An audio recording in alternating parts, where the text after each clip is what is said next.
بسم اللہ الرحمن الرحیم۔ ایک ساتھی نے پوچھا نا کہ آئینہ کب سے آیا ہے نا، تو یہ جو آئینہ ہے یہ بہت شروع سے، لیکن چین کے آئینے بڑے مشہور تھے۔ کس کے؟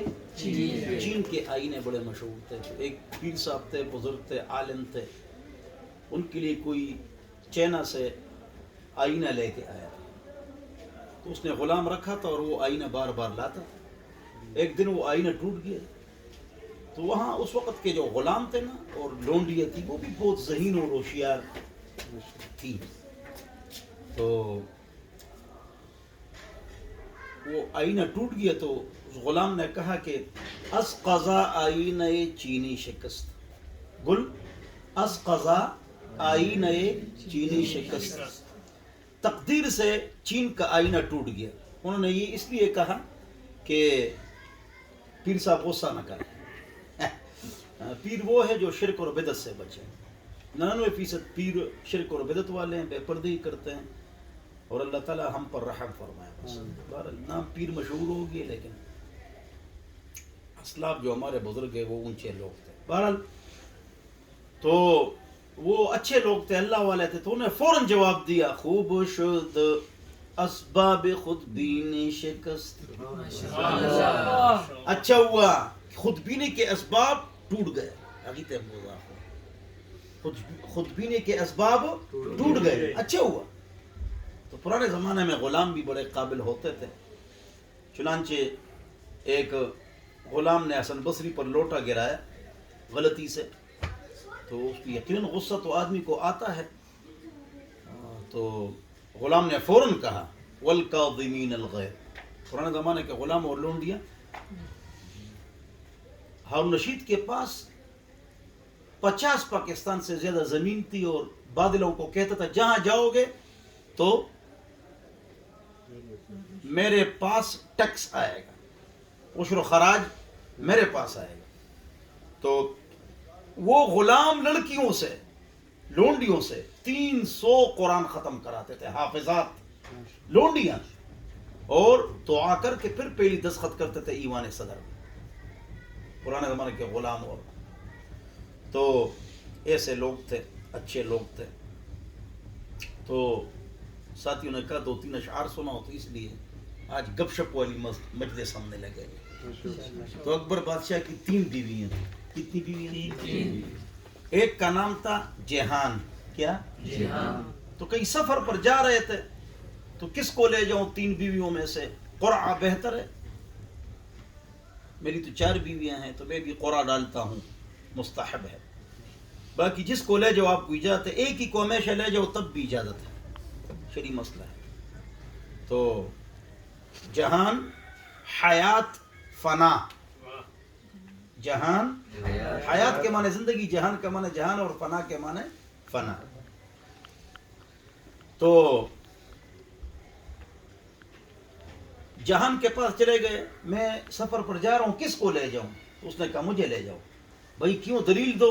اس نے ریفرنس دے دیا کہ تو بادشاہ ہے جہان جہان بدست مدا، تو جہان کا بادشاہ ہے، لہذا جہان نور جہان کو لے جاؤ، نور جہان کو لے جاؤ۔ تو پھر آ گئے حیات کے پاس۔ کس کے پاس؟ تو اس نے کہا کہ میں تو سفر پر جا رہا ہوں، کس کو ساتھ لے جاؤں؟ جہان نے تو یہ کہا، تو آپ کا کیا خیال ہے؟ تو اس نے کہا مجھے ساتھ لے جاؤ۔ جہاں خوشست ولیکن حیات می باید، جہان خوشست ولیکن حیات می باید، اگر حیات نہ باشد جہاں چکر آید۔ تو جہان ہے، جہان کا بادشاہ تو ہے، لیکن اس کے لیے زندگی چاہیے۔ اگر زندگی نہیں ہے تو جہان اور انسان کا اور بادشاہت کا کیا فائدہ؟ تو میں زندگی ہوں، مجھے لے جاؤ۔ جہان خوشست ولیکن حیات می باید، اگر حیات نہ باشد جہاں چکر آئے۔ تو فنا کے پاس چلے گئے، سفر پر جا رہا ہوں، جہان نے یہ کہا، حیات نے یہ کہا، کس کو لے جاؤں؟ کیا خیال ہے؟ تو فنا نے کہا حیات و جہان و ہما بے وفا است، حیات و جہان و ہما بے وفا است، فنا را طلب کن کہ آخر فنا است۔ سبحان اللہ۔ حیات اور جہان یہ بے وفا چیزیں ختم ہونے والی، فنا ہے ہی، فنا ہے ہی، بس فنا کو لے گئے، وہ فنا کو ساتھ آخر فنا ہے۔ لے گئے۔ اچھا وہ حسن بصری کا تو رہ گیا نا، کل من علیہ فان فان۔ ویبقى وجہ ربک ذو الجلال والاکرام۔ سبحان اللہ، کیا دلیل ریفرنس حضرت نے دے دی ماشاءاللہ، جناب غلام حسین رضوی صاحب۔ تو اس نے لوٹا گرا دیا نا، غصہ آیا تو اس نے فوراً کہا والکاظمین الغیظ، وہ لوگ اللہ کو پسند ہے اور متقی ہیں، متقیوں کی 10 صفات ہیں، نہیں سناتا ہوں۔ ایک والکاظمین الغیظ، جو غصے کو پی جاتا ہے۔ تو اس نے کہا چلو غصہ نہیں کرتا ہوں۔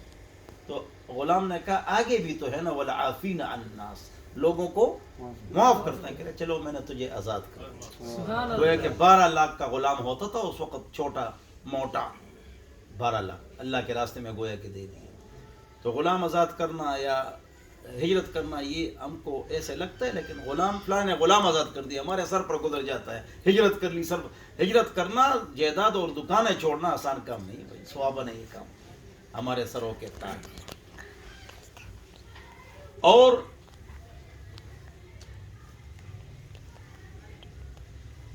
ہجرت، اور دوسری کیا بات ہے، غلام کو آزاد کرنا، یہ بھائی لاکھوں روپے آپ نے گویا کہ اللہ کے راستے میں دے دیے۔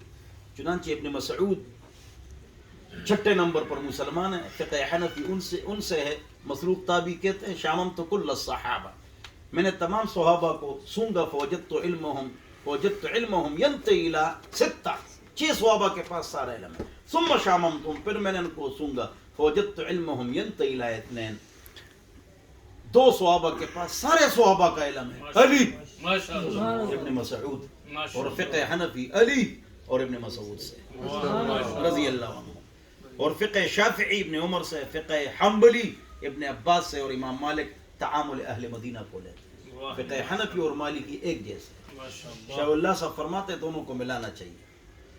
تو ابن مسعود غلام کو مار رہا تھا، انسان ہے، تو پیچھے سے حضور نے کہا صلی اللہ علیہ وسلم للہ اقدر علیک، اللہ تعالیٰ زیادہ قادر ہے آپ پر جتنا آپ غلام پر قادر ہے، اور اس کو مار رہے ہیں۔ کیوں مار رہے ہو بھائی؟ اللہ اقدر علیہ، اللہ پر زیادہ قادر ہے۔ تو جب اس نے پیچھے دیکھا تو محمد مصطفیٰ تھے، اب یہاں ہے نا، تو اس نے فوراً کہا اے اللہ کے رسول میرا یہ غلام آزاد۔